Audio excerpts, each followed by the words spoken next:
Hi everyone and welcome to a slightly different video this month. Usually I would do a faves and fail video and I would incorporate all of my ultimate fails and all of my ultimate favorites in one video. But because I didn't do a faves and fails in December, because December was pretty much overrun with my favorites of 2021 series, I've got all of the products that I was trying out in December and all of the products that I was trying out in January to sort out in one video. And believe me, there's a lot to say, so it would be a really long video. So I've decided to split this into two.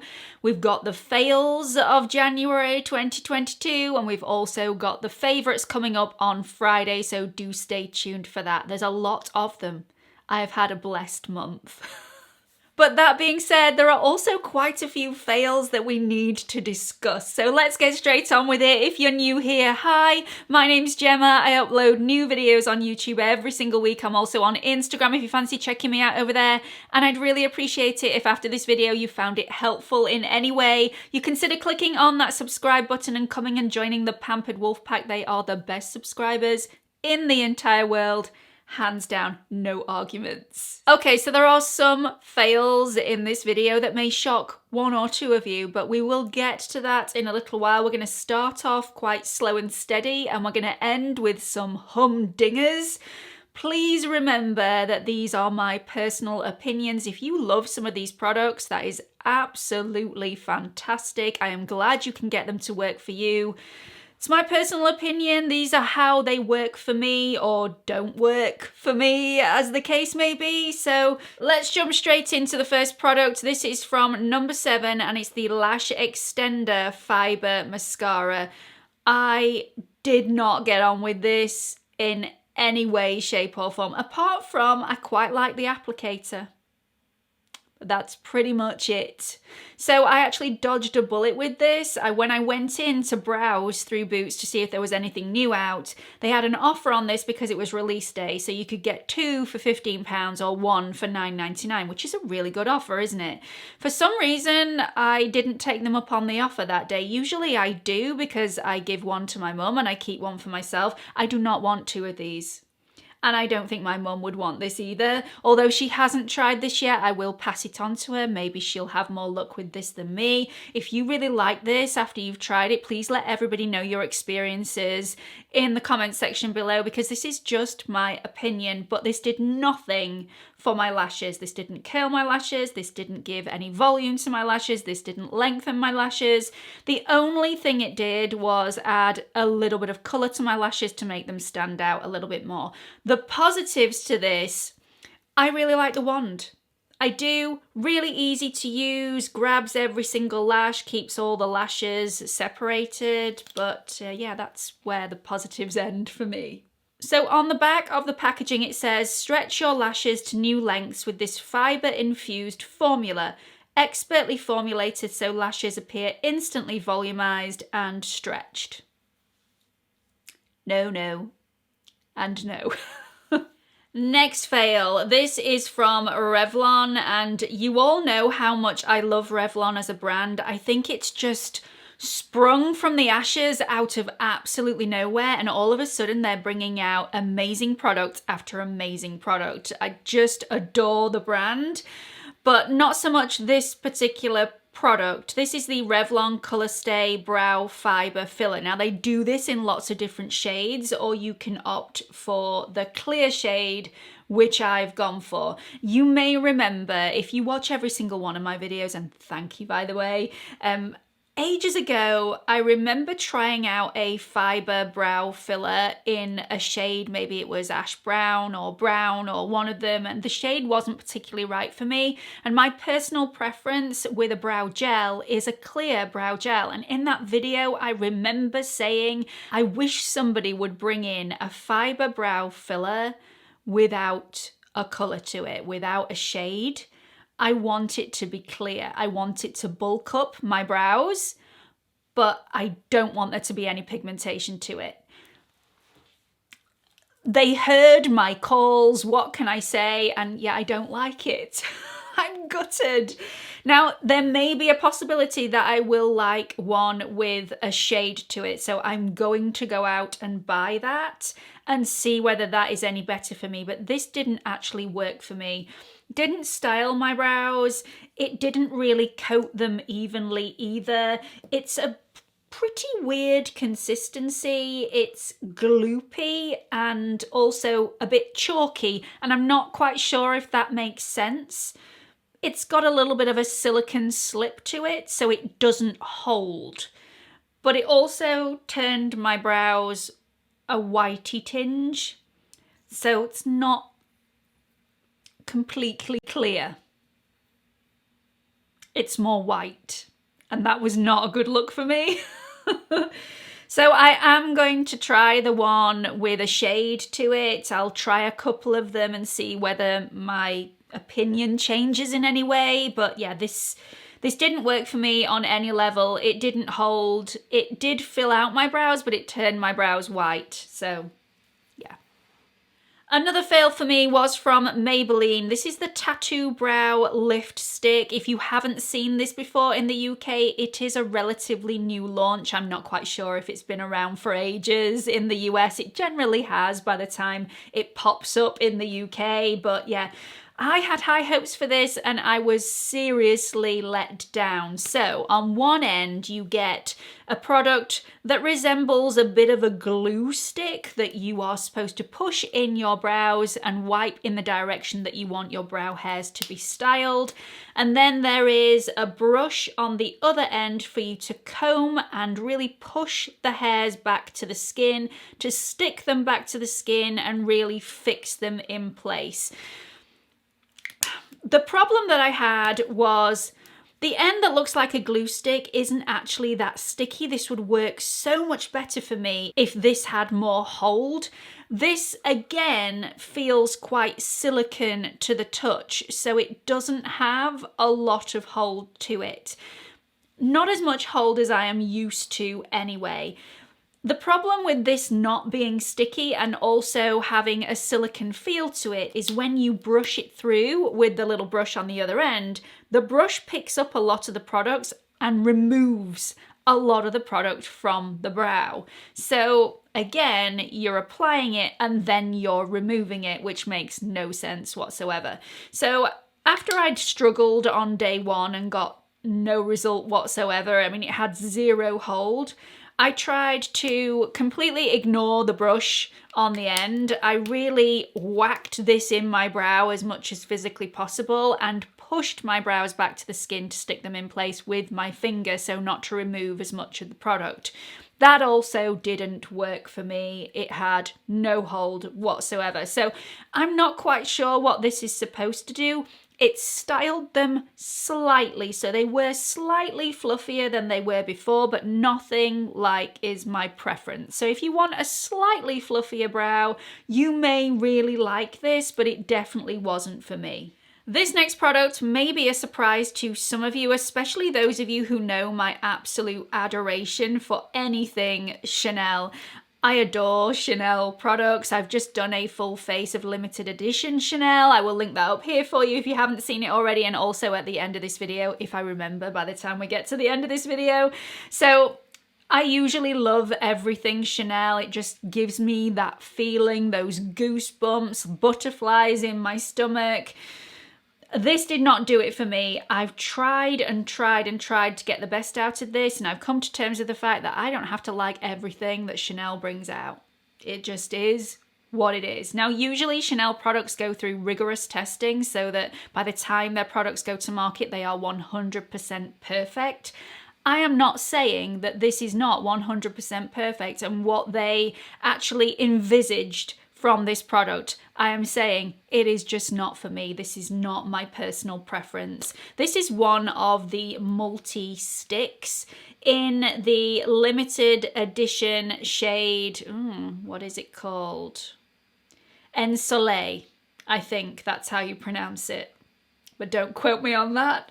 So it is stunning. It is absolutely beautiful. Just because this is like a terracotta-y pink shade does not mean that this actually transfers like that on the cheek. This is very, very sheer, but it has the most beautiful sheen and glow. And if this wasn't as sticky and tacky on the cheek as it is, this would be on my face non-stop. It is divine, but I cannot abide anything with that level of tackiness to the cheek. I can only wear this on those days where I know that my hair is off my face. Otherwise, my hair sticks to this product.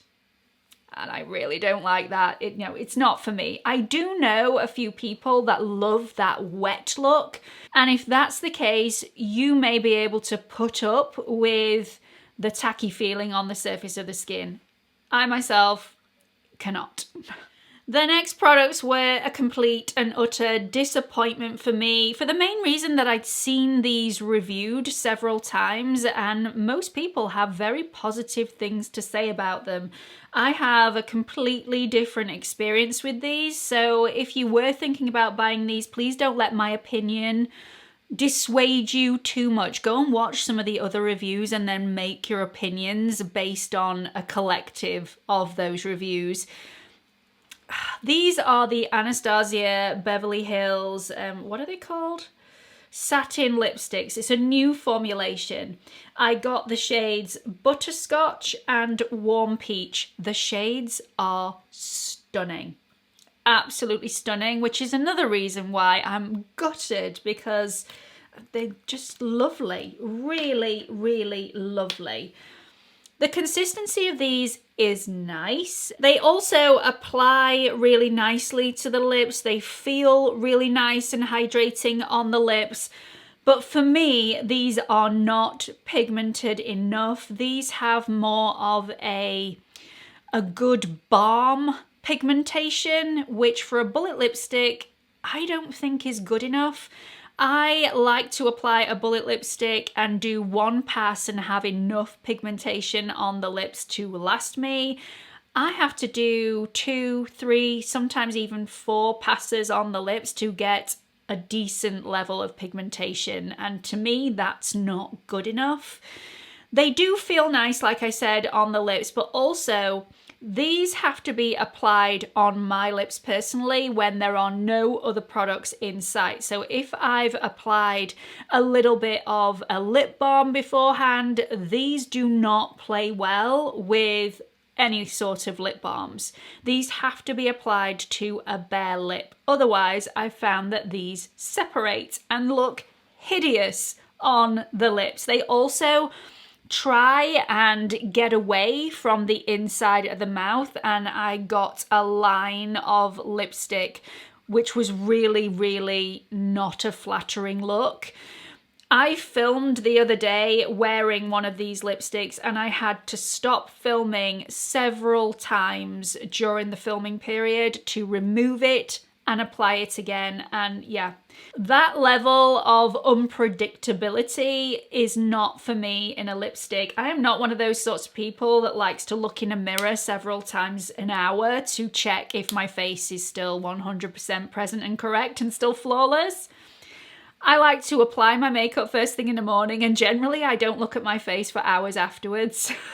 So yeah, it's just too much hassle for me. They are lovely, they feel nice, the shades are lovely, but there are just too many negatives. For those of you that fancied giving these a try, the shade on the left is Butterscotch and the shade on the right is Warm Peach. I love them both. I just wish they would behave themselves when I have them on. Let's talk about the last fail in this video, and I actually don't have words to express how miffed I feel. I feel thoroughly ripped off with this product. That's how bad I think this product is, and I don't think I'm just not getting the best out of this. I don't think this is even a personal preference issue. I just think these products are bad and they should never have been released to market, especially with the name that they have. So these are from Charlotte Tilbury and they are the Matte Eyes to Mesmerize. I have the shades Nude Cashmere, Flawless Beige, and Smoky Taupe. So let me gather myself together before I start laying into this product. I'm just going to show you the consistency. It's like clay. Now, when I first got these, it was quite early on in the launch, and it was cold here in the UK. So when they arrived, they were cold. So when I swatched them on the back of my hand and thought, wow, these are really hard and clay-like, I just assumed that they were hard because they were really cold. These have now been in my house for almost a month now, I'd say, and you have to dig your nail in the product to get any out. This is like plasticine. It's harder than Play-Doh. So when you pop it on the back of your hand, try and warm this up. It just doesn't play well at all. It's just really, really hard to work with. If you're applying this direct to the eyelid, this drags the skin on the eyelid. I tried to warm this up between my fingertips before I pressed this on. It didn't adhere well to the eyelid. It didn't spread well on the eyelid, and it's very, very quick to dry down and set 100%, which is great, but it doesn't give you enough playability to get a really beautiful blend. It went patchy on my eyelid. It was just horrendous. It really is horrendous. So I've tried to apply these not with my finger, also with a brush. So I've popped it on the back of my hand, warmed it up, but it just makes the brush feel like it's got putty on it. So it's sticky, it sticks to the bristles, but then it doesn't transfer to the eyelid. If I had the patience to persevere with this and try and make it work, it does not gloss over the fact that there are a million different cream shadows on the market, and every single one of them is better than this one. It's just awful. And I got 3. For those of you who are wondering how the matte Eyes to Mesmerize cream formula compares to the original Eyes to Mesmerize cream formula with the metallic finish, there is no comparison. The original formula is creamy, it's soft, it's smooth, it applies to the lid beautifully and allows workability before it sets in place. And I know this isn't going to be everyone's cup of tea because it does have that metallic finish to the surface, but if you're wanting something similar to this but in a matte finish, it is not this. I mean, I could build a wall with this and it would be standing for years. So that's it for this video. I hope you've enjoyed it. I really hope you found it helpful in some way. Don't forget to let me know your thoughts and experiences in the comments section below on all of the products that I've mentioned in this video, especially if you absolutely love the Charlotte Tilbury Matte Eyes to Mesmerize collection. I will be intrigued to learn how you got the best out of them, whether you like the consistency, the wearability, all those sorts of things. I'm really interested to know. Don't forget to tune in on Friday for the favorites video. Hope to see you all then. Bye everyone.